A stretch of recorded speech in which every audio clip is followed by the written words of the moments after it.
So you don't watch All In? You should watch All In. I know, but I've started watching The White Lotus. Ah. It's good. Okay, new It's podcast idea. slow burn. The White Lotus. This is the new Tiff and Sam and Tiff talk About Lotus. The White Lotus.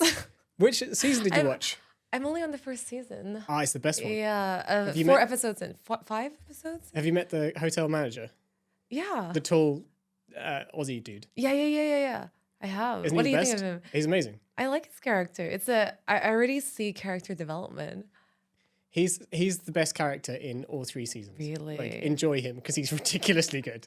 He's You've funny. You've already watched all 3 seasons. Yeah, I've watched all 3, and Nice. there's loads of good characters, but he's the best Yeah. one throughout. He's just so funny. It's so interesting. Like I didn't realize why it was so hype until like a few episodes in, and I was like, okay, I'm starting to see the appeal of it. Oh yeah, Yeah. it's so good. It's also Yeah. stylish as hell, right? It's stylish and it's like beautifully filmed and Yeah, it is. and it's like always on the beach, right? That was nice. Okay, Tiff, what are we doing? Sam and Now, Tiff talk science. Episode 5. We made it to 5. We made it. We should celebrate. Have 5 episodes. Where's the party? The celebration party? No. I'll bring the champagne for next episode. Well, these companies definitely should be popping champagnes. Hey, That's a good segue. There we go. Go ahead. So today we're going to talk about 3 deals from April 2025 that we think are really worth talking about. Biotech deals, right? Between different biotech companies, big money. Tell us why do you think this is interesting? This to talk about. Yeah. So in general, or the first one? In general. In general, because I think like sometimes we get very bogged down by the science, and there's a big so what. And apart from the clinical trials, I think like an important step in this ecosystem is acquisition of these biotech startups, because they get taken into the hands of big pharma, who then develop the rest of the drug for them, or they do these large-scale trials that only big pharma can afford to. Yeah. And big pharma has enough risk tolerance to be able to do big projects and fail fast. Yes. And without big pharma collaborating with these, fast, innovative startups, we wouldn't have as many drugs and therapies approved. So So it's important to cover. exactly. But also you learn a lot of business, and you see how much money you can make if you ever want to start your own biotech company. And sometimes these deals, they're like a steal, and sometimes they're, big pharma pays like billions and it ends up failing. Are you able to judge whether it's a steal or like an overpay? I think only in hindsight. So Okay. like you see how well or badly see. they're doing, Right. Yeah, and yeah. then they're like, "Crap, we should have paid more," or Right. or we shouldn't have paid so much. Interesting. I wonder if it's possible somehow to predict, moving forwards. Maybe you can Whether create it's- an AI for it. That's our next company. Another Okay. we need a list of the company ideas we've had so far. Produced on the pod. Yes, exactly. So tell us about the first one. Deal number 1. All right. So deal number 1 is an acquisition made by Merck KGaA. So this is a German Merck. For those of you who don't know, there's two famous Mercks in the pharma world. There's the German Merck, and then there's the US Merck. And they've had interesting legal battles about the name. Anyways, this is a German Merck, and it's acquired SpringWorks, which is a Pfizer spinout, for $3.9 billion. It's huge. So this M&A deal is mainly for acquiring the rare disease assets that SpringWorks has developed, which Sam and I will talk more about later. But we thought that just in general, from a business point of view, this is a really noteworthy deal, because the last time Merck made such a big acquisition was back 10 years ago in 2015, when they acquired Sigma Aldrich for $17 billion. 17. 17 billion. And it's, in the science world, everyone knows Sigma. So, and that's interesting, right? Because Sigma isn't making drugs, are they? No, they supply all the, chemicals, Right. materials. So I guess it shows the diversification, right? Because they're buying Sigma, they're supplying labs, They're buying SpringWorks. They're making drugs. Therapeutics, exactly. And that's interesting, right? From a kind of diversification point of view. Absolutely. It's part of their life sciences arm of the company because they do have an electronics arm of the company, but these are the big acquisitions in the life sciences arm. And they also bought Millipore, another big name in the life sciences world in 2010, and that was for $7 billion. Wow. So yeah, this is how Merck has built up its biopharmaceutical arm. Impressive. Yeah. But this company, SpringWorks, they spun out of Pfizer in 2017. They're based in Connecticut, US. So this is a transatlantic deal. And this company already has 2 approved drugs for rare diseases. One's called Gomeki, and the other one's called Osgivio. Can't say the name. I can't say them either. I think SpringWorks have done an amazing job with what they've done, right? Because so like you said, they're focusing on rare diseases, rare cancers, and they've managed to get 2 drugs approved for 2 rare diseases that are the first drugs approved on the market, never been approved before. For those diseases. For those diseases, and now patients are benefiting. That's amazing. I mean, they've done an extraordinary job. The one so there's 2. There's one for desmoid tumors, and there's one for a condition called NF1. Yeah, I need your help to explain these. I would highlight the one about NF1. Tell us about this. So NF1 is a genetic condition. So it stands for neurofibromatosis type 1. Mm-hmm. There is also a type 2, but this is for type 1. Yeah. And it's a genetic condition where you inherit a faulty copy of a tumor suppressor. Mm-hmm. And the phenotype, the things that these patients suffer from is very strong. What they basically get is tumors, which are benign, usually, not metastatic, they're benign, but they are all over the body. Like lots of small benign tumors all over the body. Exactly, like kind of like small bumps on the skin, all over the body. And as you can imagine, that's debilitating. There's been no... So I should say that the specific type of this condition that SpringWorks have developed their drug for is called plexiform neurofibromas, and in the context of NF1, and that's where the tumors basically invade and surround a nerve. And as you can imagine, if you've got a tumor around a nerve, that would be extremely painful. And patients, adults with this condition, haven't had an approved therapy before. They do now, thanks to SpringWorks. They've done an awesome job. That's amazing. And they made a MEK inhibitor for this. Yeah, exactly. So the tumor suppressor, you inherit a faulty copy of a tumor suppressor, which activates the MAP kinase pathway. And so what you're doing with the MEK inhibitor is you're inhibiting that MAP kinase pathway. So the MAP kinase pathway is stimulating this continuous proliferation of these cells, which is usually benign.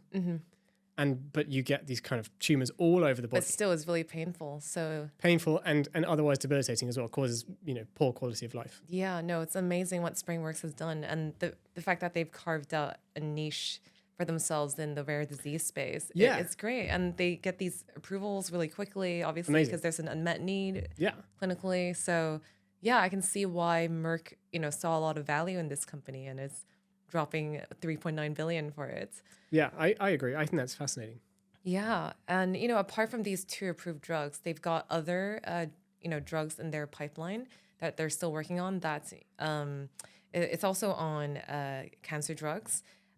They've got a RAF dimer drug in collaboration with a company called Beijing. And they've also got a TEAD inhibitor, and that's currently being investigated for treating Hippo mutant cancers. Hippo being a cancer pathway that's frequently mutated. Yes, Eric O'Neill is an expert. Yes. Is he not? Yes, he is from your our department where we did our PhDs at Oxford, and also a scientific advisor for Gambit Bio, my company. You had to slip in at Oxford there. Yeah. PhDs at Oxford. At Oxford. Sorry, we had to drop the Oxford name. Flash out on the screen. Yes. Yeah. But yeah, a huge deal. And I mean, just to say as well, their approved drugs, it's doing really well in market. Osgivio, the one for the desmoid tumor. Yes. Do you know what a desmoid tumor is, by the way? because I don't. It's a tumor that affects the connective tissue, so the tissue that's kind of around muscles and around bones, and it's rare, it's benign again, but it causes a lot of pain. Yeah. It causes poor quality of life, and these guys have developed this inhibitor that's like first dramatically improves quality of life, and they've proven it in a randomized controlled trial. It's really nice. That's amazing. And from a business point of view, it's doing really well. In 2024, the sales for this drug was 172 million. So the fact that they've have such a good track record is probably also why the acquisition amount is so big. Interesting. I wonder if it's do you know if it's an expensive drug to buy per year? Good question. No idea. Yeah, okay. No, interesting. Yeah. Just because it's quite rare, right? So I wonder how the economics of that works out. But yeah, we could have a whole other episode on like healthcare reimbursements, and especially in the States versus here. So country dependent. Yeah, absolutely. Anyways, moving on. Okay. What have we got for deal number 2? So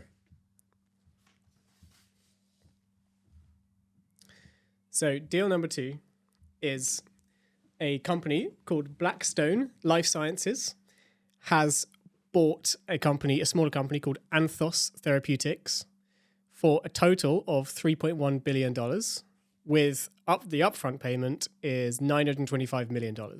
So that means $925 million upfront, and then the additional is dependent on regulatory approval and also sales success downstream of a very exciting medication, a very exciting potential medication, which is a factor 11 inhibitor, which I understand requires some explanation. Oh, but sorry, I forgot to say this is actually Novartis acquiring Anthos Therapeutics. Okay, but it's the other two companies announced. Yeah, I'll let you do it again. Let me do it again. No, it's my bad. I just realized the title is really misleading. I misread it. Yeah. Okay. Oh no. Yeah. Don't worry. That is really misleading. It is really. I'm like just rereading it. I'm just like so misleading. Okay, let's do a Apologies. retake. That makes more sense. Yes. Okay. So deal number 2. So deal number 2 is Novartis has acquired this company called Anthos Therapeutics for $925 million upfront, with a total potential sum of $3.1 billion. Nice. Did I get it right that time? Yeah, no, you got it right. We got it right. So 925 upfront, which is allowing them to develop the drug and have the kind of surrounding IP for the drug. And then the other $3.1 billion, or total $3.1 billion. We pay with like milestones. Exactly, dependent on clinical trial success and potential future sales in the future. So this is in the space of cardiometabolic diseases and anticoagulants, which I don't know anything about. Yes, so Novartis have a really interesting set of medications in this field. Things for primary prevention of cardiac disease. We won't talk about it now, but they have a really exciting potential therapy which depletes something called lipoprotein A, which I understand maybe not exciting to everyone, but that is extremely important. And it's something maybe we will be taking in the future. We can't take it now. When we're older, when you and I are like 50, 60 something. Exactly. So Novartis have done that, but they've also, they're developing this medication, which is a blood thinner, so an anticoagulant, and it inhibits a protein called factor 11. And you're really excited about this because you have to tell me, because I don't know anything about this space. What's the current gold standard, and do you think this drug is going to be better? So this is an extremely fascinating idea, and it's a huge potential market, huge amount of potential benefit that it can have on people and patients, and it's an idea based on a genetic. It's built around. It's a drug based on a genetic disease. So. Patients with hemophilia C have a inherited mutation in factor 11, clotting factor 11. Yeah. And what they have, those patients, is a much lower risk of pathological clots. So they have a lower risk of things like strokes and heart attacks and venous clots, so things like DVTs, deep vein thrombosis, but they only have a minor increased risk of bleeding. suggesting that if you inhibit factor 11 with a drug, you can dramatically reduce the risk of things like heart attacks, maybe strokes, venous clots, deep vein thrombosis, pulmonary embolisms, but without causing an increased risk of bleeding. So this would be crazy. This would be game changing because an example, for example, let's say something like warfarin, or something like a factor 10 inhibitor, will certainly reduce your risk of having a clot. These are all blood thinners. These are blood thinners. Sorry, yes, they'll certainly reduce your risk of having a clot, but at the same time, the price you pay is a dramatically increased risk of bleeding. So like a really unwanted side effect. And this is something that this could solve. Essentially what it's doing is uncoupling pathological clotting from normal clotting. So it seems to stop, factor 11 inhibition seems to stop pathological clotting, but allows you to do normal, healthy, good clotting. How does it do that? How does it keep the good and get rid of the bad? It's a good question. I've no idea. But that's why this deal is happening, I guess. Yes. So there are clinical data about this. So the two main potential uses of a factor 11 inhibitor, the first one would be in preventing venous clots, so preventing deep vein thrombosis after surgery. And indeed, there's a trial, they've done a trial, these guys, Anthos Therapeutics, did a trial where they looked at patients after surgery and they treated them either with the factor 11 inhibitor or the standard of care. And the factor 11 inhibitor was much better. So it dramatically reduced the risk of clots versus standard of care. And That's the risk amazing. of bleeding was similar. That's great. Yeah. And the other potential is in something called atrial fibrillation. Which is when the heart is, the rhythm is not regular.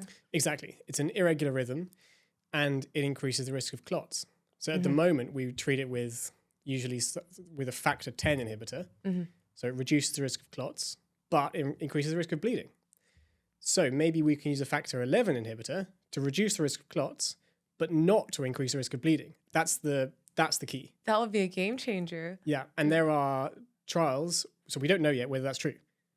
So we actually do know that there's a reduced risk of bleeding. We do not know yet whether it actually does reduce the risk of clots, stroke. Wow. That's ongoing. So these guys... Actually, they're taking a risk. Hence, like the, payment up front and not the whole amount of the 3.1 billion. Exactly. So the phase 3 trial is ongoing. In terms of the public data, so I don't know whether it works. It's possible these guys have seen more data than me.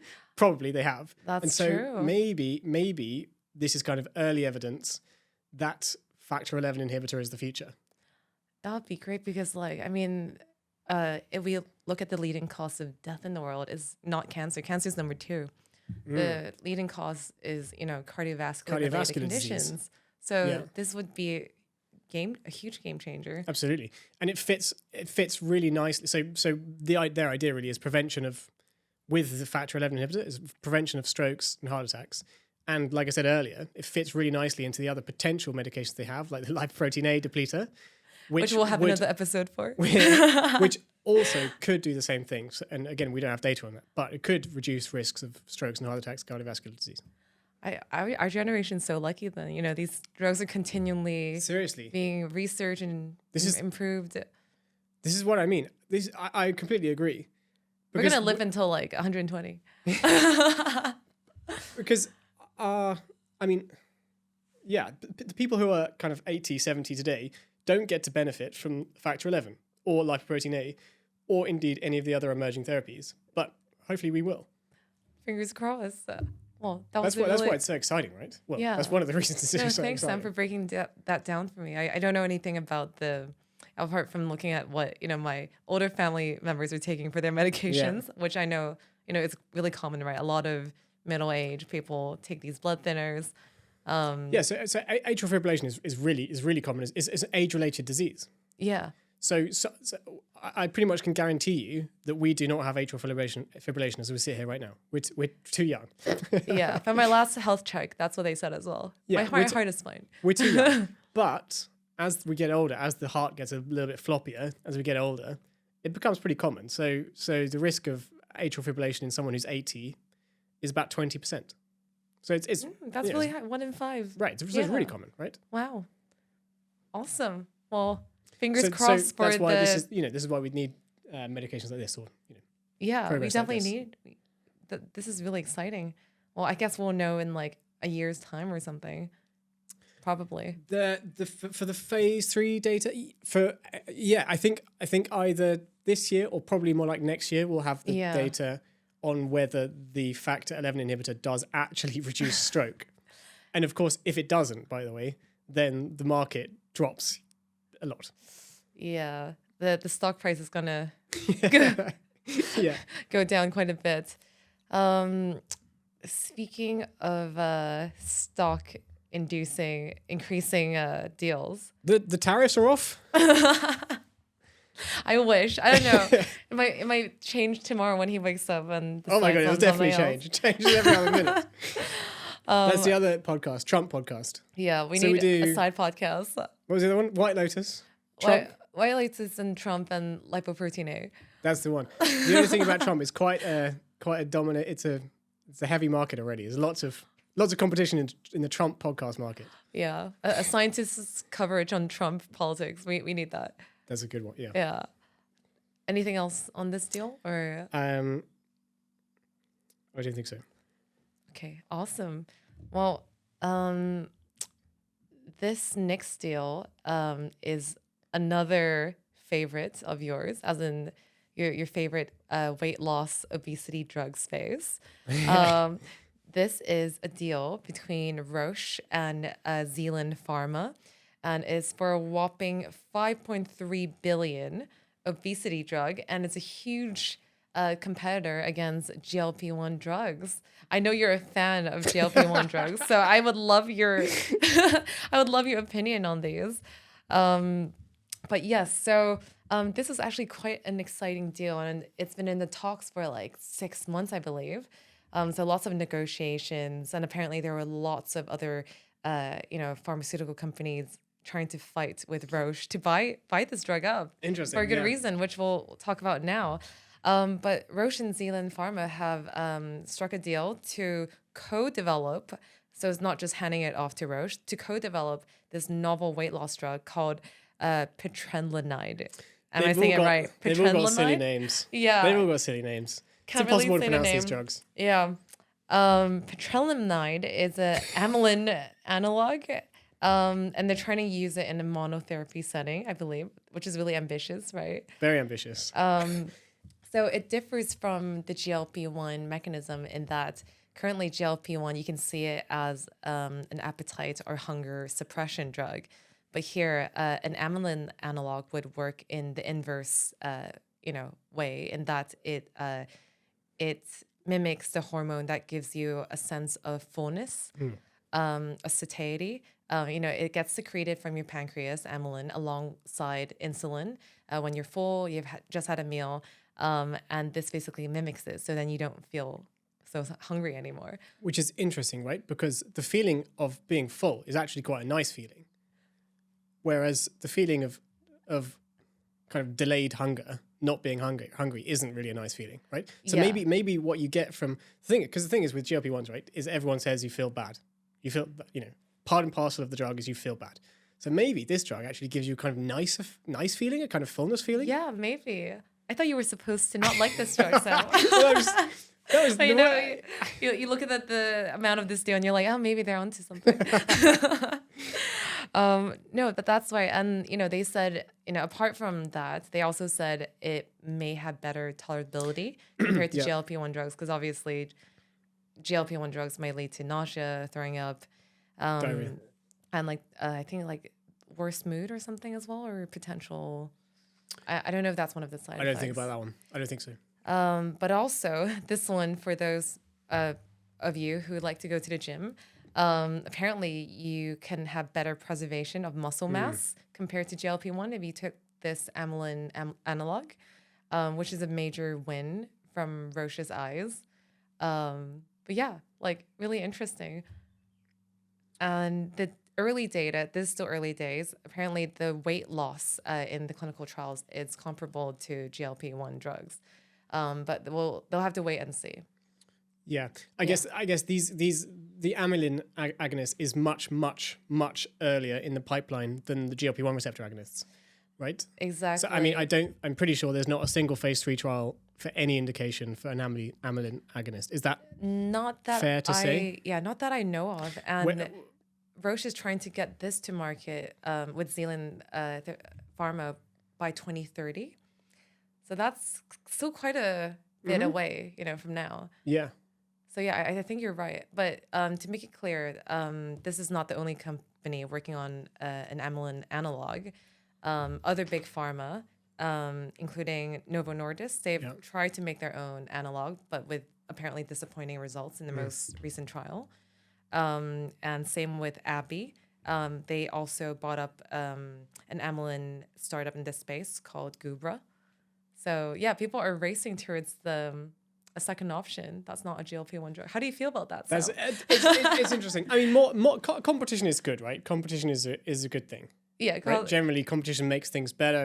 The thing is more innovation. The thing with these guys is that the competition they're facing is absolutely huge, right? So Eli Lilly, and Novo Nordisk, which I appreciate. I don't really pronounce very well. I can't say any of the names either.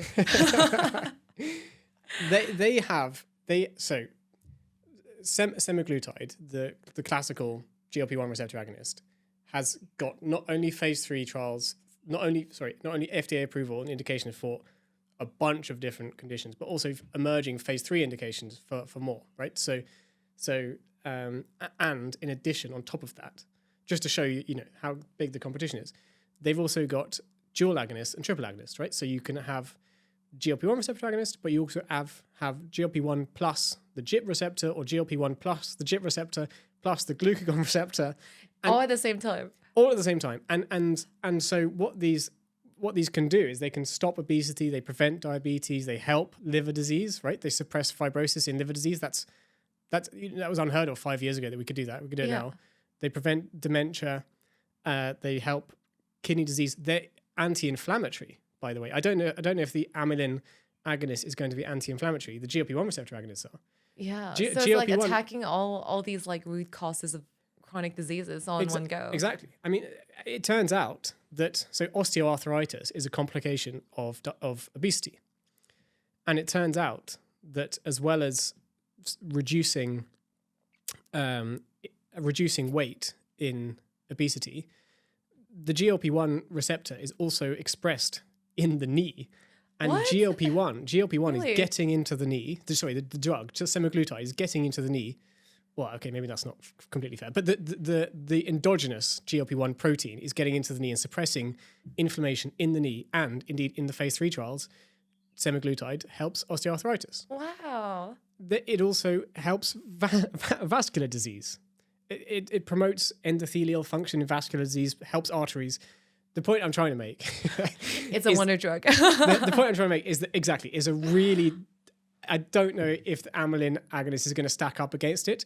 The other potential for the amylin agonist is just combining it with GLP-1, right? Yeah. So dual agonist, GLP-1 plus amylin, and that is also being done and too. That's what these big pharmaceutical companies are thinking about, right? Like that's why these companies, they have both GLP-1 and amylin analog assets.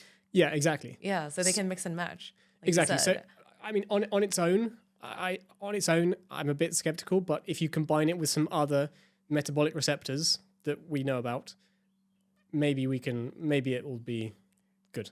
Do you think it'll be too toxic? Or I don't know. Well, we'll have to see. But this acquisition was great for Zealand Pharma. Yeah. Their stock went up by 38% at the announcement of this deal. Did it? Yeah.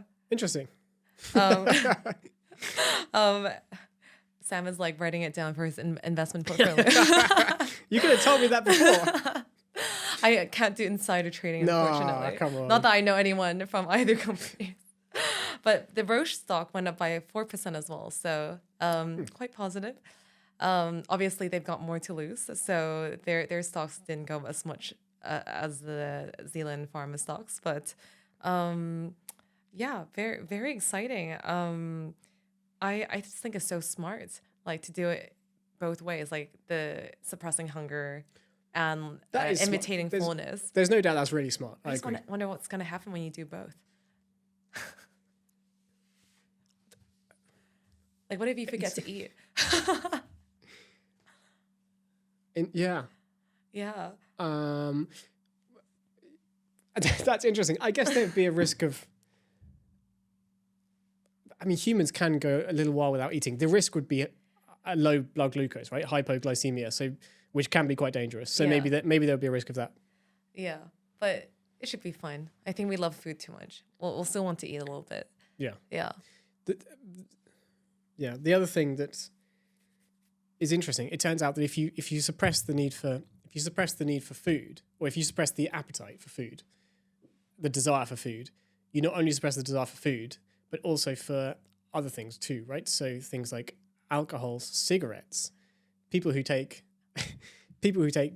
Ozempic have a lower appetite for things like smoking and alcohol. That's amazing. Too. So it's for anything that can like boost your dopamine, serotonin. Yeah, I mean, in terms of the precise mechanisms, I don't really know how that works, but it will be interesting to see if the amylin agonist is having some kind of similar effect or not. Yeah, because that makes a lot of sense because like food, apart from like you need food to survive, it also like sometimes food can be addictive, right? You might eat it even when you're not hungry, as like a distraction, and it seems to be like lighting up the same pathways as like smoking does or drinking. So Yeah, exactly. Really interesting to see how it can be used as like a discipline drug as well for anyone trying to like It's emerging, quit right? smoking. It's emerging as exactly that, which is interesting. Yeah. Awesome. Thanks, Sam. That was a really Awesome. Thank you. again very interesting April for the deal space. Yeah. What are we going to talk about next time? I think we're doing an AMA actually for episode 6. Did you get some questions? Yeah, we got some interest. So What was Sam and please, if any one of you would like to ask us anything, we would love to answer any questions you have, science or medicine related. What was the best question you got? Did you? One of our friends asked, why is BRCA2 the best protein? Were there any others?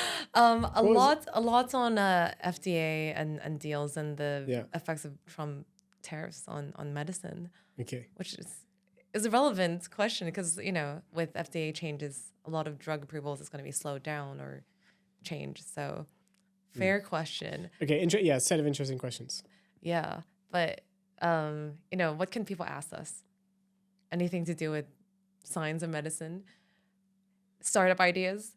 Yeah. Favorite proteins? Yeah. Yeah. So please do ask us, comment below, send us an anonymous, question or something. Awesome. Well, Okay. see you next time.